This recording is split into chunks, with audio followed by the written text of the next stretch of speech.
Hey everybody, I hope you're doing well today. This is Sean. Hey, real quick, first thing, I hope you notice the difference on my title is I'm gonna start making these 10-minute chats. I notice that I get pretty excited about some of the content. I'll get a lot to say, and I tend to lose focus on time. So what I've done here, I'm looking off to my screen. I set a 10-minute timer to keep myself on task and hopefully work more quickly to give you guys some quality content in a compressed time frame so that it's more convenient for you, and hopefully it'll encourage more people to take the time to watch. So what I wanted to talk about today is taking action, right? I think there's tons of people that are great idea people, right? And what I've always kind of coached people on is there's really kind of four people. There's idea or innovation people, there's implementers, there's installers, and then there's maintainers, right? And so only a couple of those styles really incorporate action. Particularly, there's a lot of people that are great idea people, but they don't know how to get their idea from A to B, and that's really where you hire action people. So I'm kind of one of those people that have had a tendency for what they call analysis paralysis.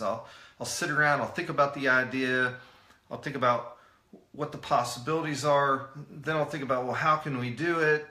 And then I almost get locked up in trying to get perfect rather than done, right? So I don't know if you guys have ever heard the saying that a perfect or imperfect action is better than a perfect product, right?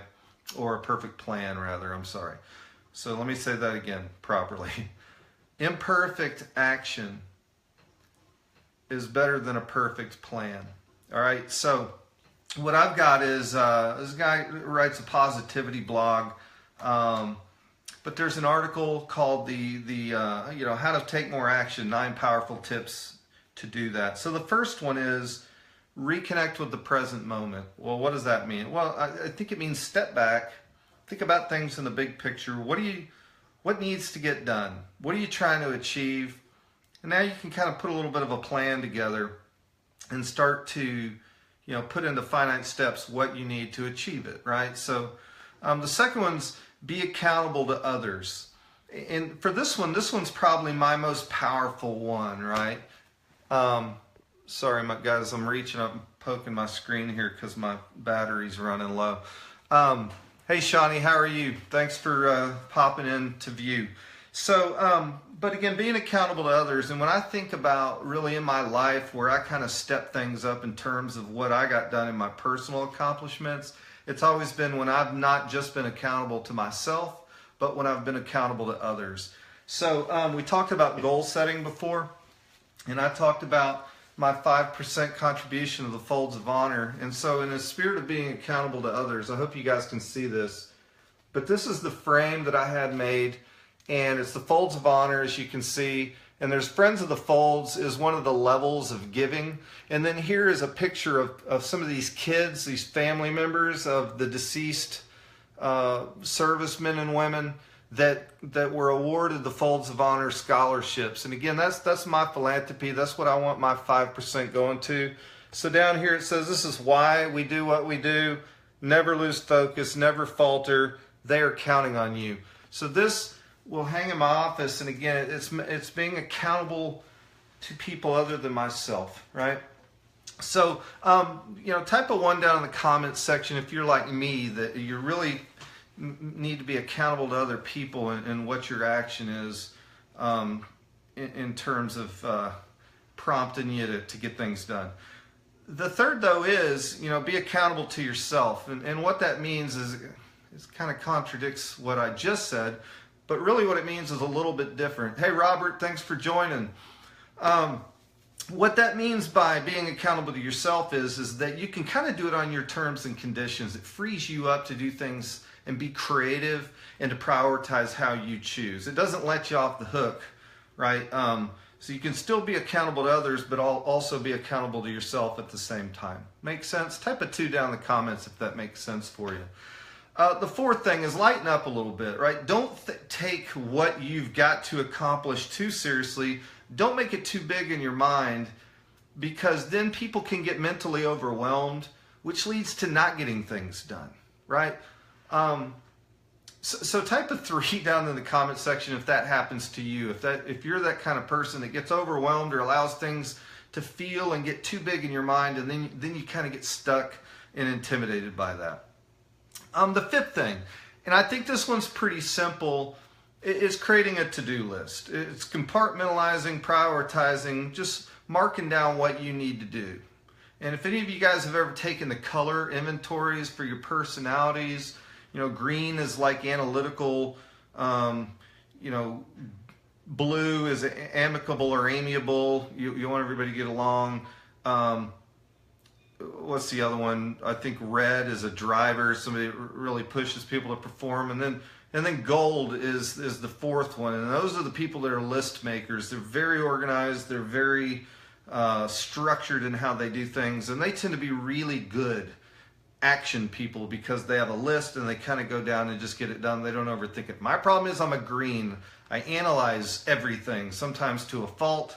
And so I've got to learn and really work to be that gold color where I'm just making my list and getting things done and revisiting it every day. So make that part of your routine is that you're looking at your list, you're refreshing your list. And again, back to number 1, reconnect with the present moment. What needs to happen right now for what reasons, and make sure that you keep that clean. Choose instead of should, right? This one's a little bit tricky, but what do we mean by this? It means you don't really need to do anything, right? If it's your choice, if it's on your terms, it's probably going to get done. Whereas if it's something that should be, it can kind of be an albatross around your neck. It's hanging out there. And again, then you tend to procrastinate, push it off, and it doesn't get done, right? So if you can put things on your list that you choose instead of things that must or should, that's a little bit more ideal. That doesn't mean that we're all not going to have things that we do need to get done, but anyway, focus on the hows instead of the ifs. Be a problem solver, be a planner, figure out how you're going to go about tackling it, how you're going to get it done, not if it happens, what that might look like. Okay, again, it's more action focused than concept focused. Number 8, get enthusiastic about it. Even if you have to lie to yourself a little bit, fib to yourself. But again, with my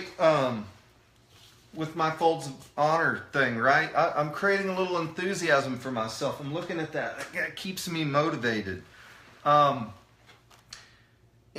number 9 is start small. Don't get too overwhelmed. And this kind of ties back into which one was it? The number 4, lighten up, right? If you make something so big, so ominous and overwhelming, you tend to avoid it. Ted, thanks for popping in, man. Good to see you. Raul from Houston, thanks for popping on. So again, start small. So for me, right, I've got a couple of new business ventures that I'm doing at a big piece, and I'm trying to work it off of my big ominous thing I'm avoiding to a more workable thing by starting small. I'm looking to create a blog to incorporate that into my business model. So I'm starting small. Action number 1, I got this Bloggers Bootcamp book. Matter of fact, I got a recall notice for my truck today. Boom, here it came in the mail. Immediately, I turned around, I called the dealer to schedule the appointment for my truck. So instead of ordinarily I'd have put it on my desk, it'd have laid there because it wasn't. It's a should instead of a choose. So I want to knock it out fast, right? So again, this kind of falls into number 6. So I'm going in today at 3 o'clock to get that done. It'll be finished. It'll be off my list. And while I'm there, I'm going to read my Bloggers Bootcamp book, and I'm going to focus the rest of the afternoon on finishing this, and then I'll go on to my next item on my list. Okay, start small was 9. I'm doing that, but also we talked about having a list, right? That was number 5. So I've got other things on my list to do in terms of building my blog out, right? Shawnee, exactly. How do you eat the elephant? One bite at a time. Boom, exactly. Marilyn, thanks for joining. So anyway, gang, that my 10 minutes is up in 26 seconds. So I pulled off a Christmas miracle here. But as always, I really appreciate everybody popping on and viewing my post. So down in the comment section, if you would type value if you got some value out of my action items list today or some of the examples that I gave. And then furthermore, if you really feel like that this added some value for you, if you would, type share down in the left-hand corner, hit that button, and let that go out. As you can hear, my timer's going off. So I'm finished up, you guys. All right, shut up, I hear you. Thanks, Ronnie. Ronnie's my online, you just have to go to my postings and see what the Ronnie inside joke's about. Hey, Jesse, thank you, man. You got some value out of this. Pamela, thank you for joining. You guys have a great rest of your day. I got to go take my truck and have the maintenance done because I got my appointment set up. But thanks as always for viewing. Take care. Enjoy the rest of your week.